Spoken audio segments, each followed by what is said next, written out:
Nous voilà maintenant donc dans la partie commande, bon de livraison. À la même manière que les factures, vous allez pouvoir générer un état de vos bons de livraison selon une date de début et une date de fin. L'onglet Avoir reprend exactement les mêmes fonctionnalités que les onglets factures et bons de livraison. Il vous permet là aussi de générer un PDF par état et également de définir la configuration de vos avoirs selon les préfixes. L'onglet statut va vous permettre de définir des statuts supplémentaires à ceux par défaut, donc les statuts de commande et les statuts de retour. À vous de gérer par rapport au code couleur et au modèle de paiement, d'affecter également un modèle d'email. Cette partie requiert cependant quelques compétences techniques. Je vous invite à vous diriger auprès de votre webmaster ou votre référent technique pour pouvoir affiner cette partie-là. L'onglet messages prédéfinis.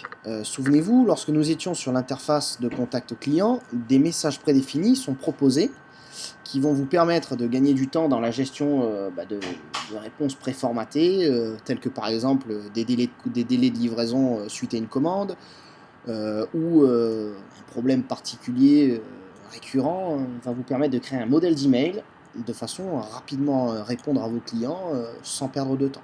C'est ici que vous pourrez donc le gérer. L'interface est relativement simple. Il suffit de rentrer un nom de message et de taper le type de message que vous voulez. Également, vous pouvez là aussi définir la langue qui est affectée. À présent, nous allons passer à la partie promotion. Donc, nous allons voir les différents types de promotions possibles. Donc ici, j'ai une règle de panier qui est affectée. Alors une règle de panier, c'est une règle qui apparaît en fin de cycle de commande. Dans le tunnel d'achat, le client, lors de la validation de la commande, se verra attribuer une petite case où il va pouvoir entrer un code promotionnel. Le code promotionnel qui est ici, BO underscore order underscore 3. Donc, je vais rentrer ici et je vais regarder. Donc le nom, c'est le nom qui sera affiché dans le récapitulatif panier une fois qu'on aura saisi le code saisi ci-dessous. La description, donc comme on l'indique ici, elle ne sera pas affichée au client. C'est uniquement une description d'ordre technique.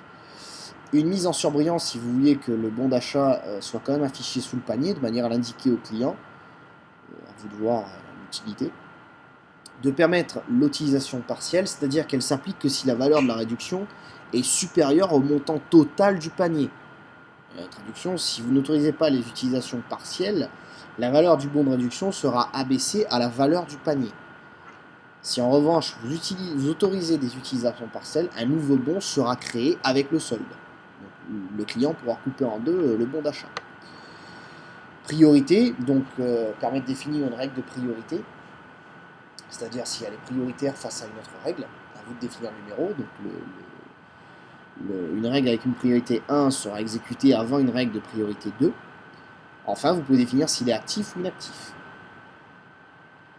Les conditions, donc on peut choisir de le limiter qu'à un seul client s'il est déjà inscrit. On peut définir la date de validité, le montant minimum. Si vous souhaitez le désactiver, vous le mettez à 0. La quantité totale disponible et la quantité disponible pour un utilisateur.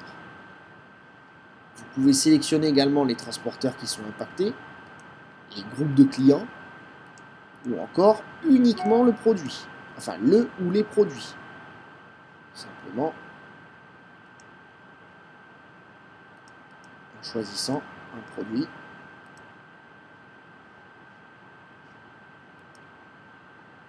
Et en ajoutant le produit concerné. Enfin, au niveau des actions, vous pouvez déterminer que se passera-t-il lorsque le client rentrera ce code de réduction. Si les frais de port sont offerts, si on applique une réduction en pourcentage, d'un montant fixe, ou rien, si l'on envoie un cadeau, donc à vous de choisir le produit en cadeau en tapant les premières lettres, par exemple iPod. Donc je vais choisir iPod Nano avec sa déclinaison et je vais enregistrer. Le client obtiendra donc un cadeau en saisissant BO_order_3 lors du processus d'achat. Bien souvent, ce type de promotion est très utilisé sur les réseaux sociaux ou sur les newsletters.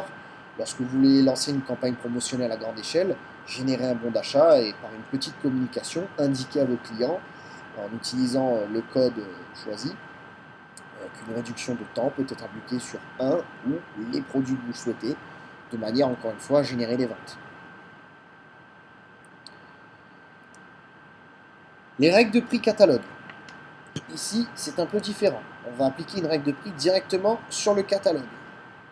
Par exemple, promotion 5%. À partir de la quantité de 1, tous les groupes, on va dire laisser le prix de base. On va pas border, on va dire que c'est, au quoique oui, on va dire que c'est du 1er avril au 30 avril. Réduction 5%.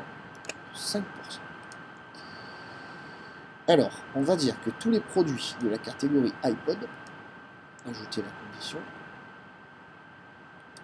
et de marque Apple, vous voyez donc, type catégorie et de marque Apple, sont aptes à recevoir cette réduction. Donc, je vais enregistrer, et je vais donc me rendre sur le site, et aller dans la catégorie iPod. Vous remarquerez qu'un petit prix réduit est affiché, et qu'un onglet moins 5% est apparu. Le prix a donc été réduit automatiquement de 5% sur la fiche produit.